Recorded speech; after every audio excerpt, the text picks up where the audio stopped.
Ora usah nulah-nulih aku ndang terus. Ora nulih rene iki terus tak saestu lho Pak dosen kula niku wedi nek salah. Pak sinten sih? Lah kok wedi nek salah kowe apa kowe iki tau bener? Oh nggih. Wong salah terus ket mau kok wedi.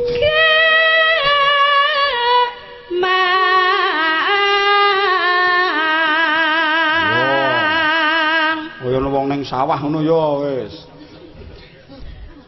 Aku kemang bekti.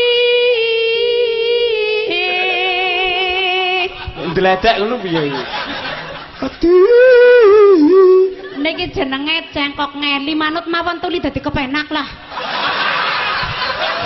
Manut men penak, Nduk.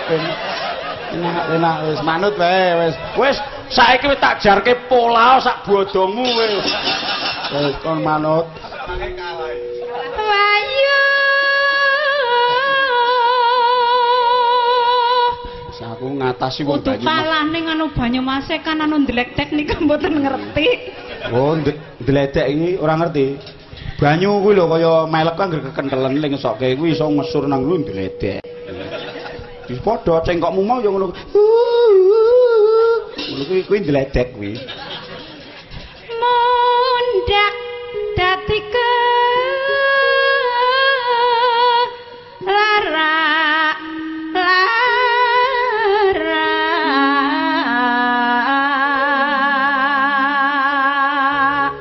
nek nang daerah Banyumas ya klebune rodok terkenal iki. Dek Gurodok. Aku suka dadi randha. Loh. Ya suka ora? Jane ta dereng pati siap ning wong kepeksa. Ya kepeksa. Selawase.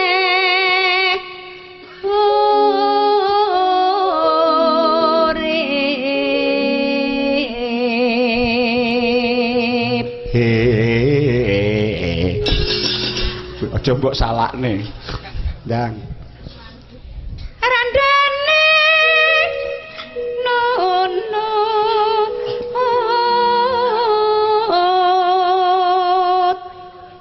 Orang inang, orang ngemut. Wah. Orang inange dilirihke bareng orang ngemut seru. Jane kula orang inang orang ngemut anger dhewe rokok ya gelem mudut ning ora ana sing aweh. Kan Mbah, kan. Kek ana rokok kuwi. Bolane udut to ki mau ya ampun, ya ampun. Kek ana rokok dak kek ana. Ndelok karo udut, ndelok kek ana, Mbah. Aku tak role rokok kaya apa, Dar? Ndalen jedar-jedir. Ya. Disumetke ya, sumetke. Iki buka sik ngono, buka sithik jos.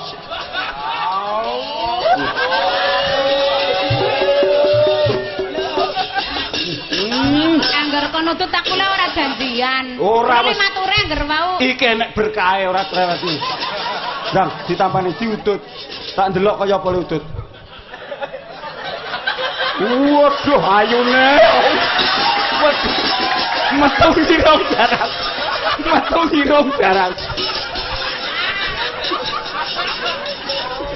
Orang inang, orang ngemut.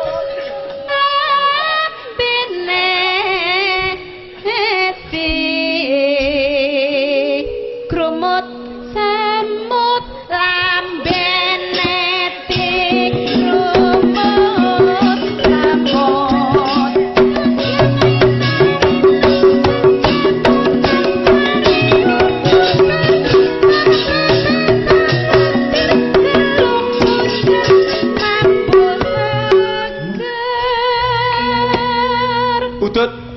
Udut meneh diselani. Kula jane waune niku nyuwune ana 3 bungkus dadi kula mangke bar nyindet saking mriki dadi bakul rokok kos niku. Ora njero udut wong udut kok dipaksa jiji. Lho. Wong wedok kuwi nek udut biasane nek ora dipaksa sik angel. Ndang, ditun nek ndelok tak wong wedok iso metu ngirung bareng iki. Delok pisan kas. Diomongi tok dikongkon. Delok ndang. Anu ning muni sik randane nunut. Terus subhanallah angel-angele wong golet receh masyaallah. Nganti kaya apa? Wis ora cawet. Randane nunut ngono sik. Randene.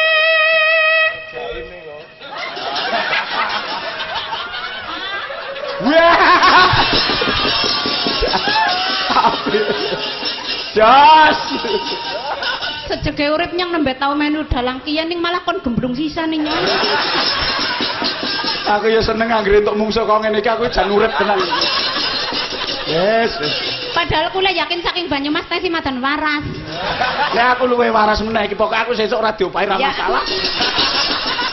Senajan lucul-luculan Kang Magelang ning jane gen kena didandani mandang melu ngene tambung esuk. Tambah rusak. Malah nemen. No.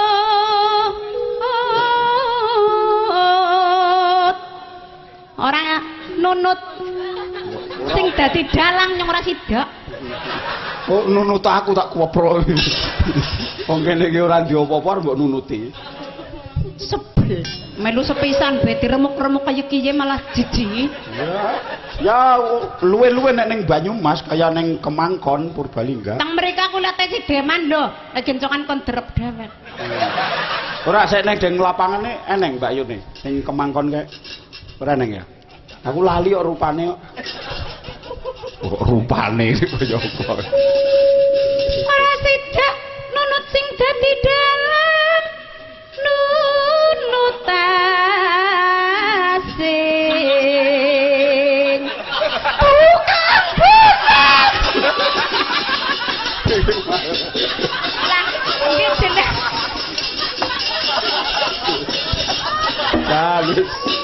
Ada kemajuan. Pripun le ora keploki kendal wis nyinden lagi rekasa-rekasa malah kon udut barang to ya Allah. Angger tupak purba sing perintah nyobobo. Lah kowe rene iki nyindeni apa? Nyindeni bal-balan pun nyindeni wayang. Lah iki wong aku lah sedina wau nyindeni bal-balan, Mbak. Dadi penjaga gawang bola-bali klebon, Mbak. Lah bola-bali klebon kok yo ngomplong ae. Mbok ya usaha piye to piye men ra klebon. Wong genawe nyedaki gawang kok malah nyonyo. Ning yakin sumpah kula mboten nglebokna dhewek mboten anu dileboni. Wis ngono kok ora nglebokno dhewek. Lebono dhewek karemu mbok untel-untel karemu.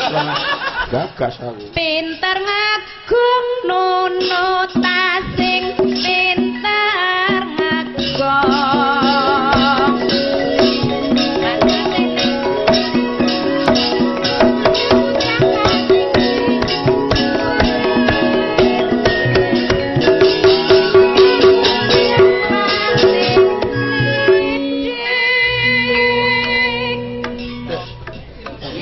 Malah dadi rondo ngangsu iki piye to? Rondo nunut kok dadi rondo ngangsu iki piye wae? Mboten napa-napa lho wong aku niku ditimbali ora kon latihan disit ya biasa ndeleg-dek. Ya wis ora usah di nglebokke dhewe kok dadak latihan. Niki wau mesti perkara nglebokna dadi pada ndeleg-dek kabeh. Lah ngerti ndeleg-dek kok dilebokna. Wong biasane kendange ya reme pakem-pakem ya dilalen nyong sing ngowor lah. Ngowor ki apa? Ngowor ki apa? Kowe aja cengengesan lho, aku ora ngerti tenan aku ki wong kidulan. Ngowor ki apa? Salah, nggih ndeleg-dek niku pada beng ngowor. Oh, ngowor ya ampun. Gusti Allah, layak sing ngegong wit mau ngowor. Nek kali temrata bledene nyong sing dipilih niku sing tukang ngegong. Aku ngomong omong iso ngono ki jane bentuke ilat iki piye ya? Niki lho Mas. Kot cawang. Ilat kok cawang. Layane ngomong nek jan iso kaya mprit gantil ngono piye? Terus terang mawon ki jane kula saestu anggere nang sebelah mriki isin yakin. Lah kula disoting mengko mrongos dhewekan. Lah isine kok apa perkara mrongos? Lah nggih. Lah wong sing isin ki malah aku kok. Aku ki mayang ning Jakarta pisan ning Jati Padang iki ndelalah kok pethuk kaya ngene iki lho aku. Wisin ngewuh aku. Ampun kaya niku Mas, mangke temenan anggere pindho teng mriki sampean goleti. Oh, ping pindho pethuk kowe? Meteng. Dan pengegonge grogi. Lah ora grogi. Ora nyegong kae ora grogi ngawur. Kula milih pengagonge napa Mas? Sebabnya niku tabuhe gede. Nyong demen senajan batangannya cilik ning tabuhe gede. Lha tabuhe gede bendol kok ora iso dilebokke piye. Sepisan nabung niku jan mak guleng seminggu kerasa bae. Seminggu. Alah. Terus. Jabang bayi buronan apa iki? Lah wong lagi mintum kok ya sing ngangkat kok ya pas kuwi. Jan iki wong kepiye? Aku kene dirasani kok ora ngawaki ngono. Nun sewu nggih Mas. Kaya ngono kok jare anggun. Ila penyanyi Banyumas niku karepe apa-apa sing cepet. Apa-apa cepetan. Napa-napa kepengin sing rampung cepet. Kok dicecet? Lah mbokan kobaran kok nyutume sing domah lho. Ya men ngobong kowe kuwi kok. Ya wis pateni. Eman-eman Mas, kula anggar nganti obong. Si berguna kowe si tayang ngliwet karo ngombahi nang omah. Ya ora apa-apa sih, ora apa-apa. Mbak Kayune disawang saka kaduan ya, kaya Kris Dayanti. Nek dicedhaki kaya Krismon. Nggih, apik, yo. Randane. Sepisan malih nggih, Mas. Lho apa 10 karemu kok. Mungkin ya ora nek wong batesi. Wong iki wayangan iki ora nganggo lakon ora masalah nek wis ngene iki wis. Angger petok wong antik ngene iki wis ngilangke sanggit iki. Nyong dadi nyong nang kene diarani barang anu gemeyen. Wong ngendi kena barang antik, Jir.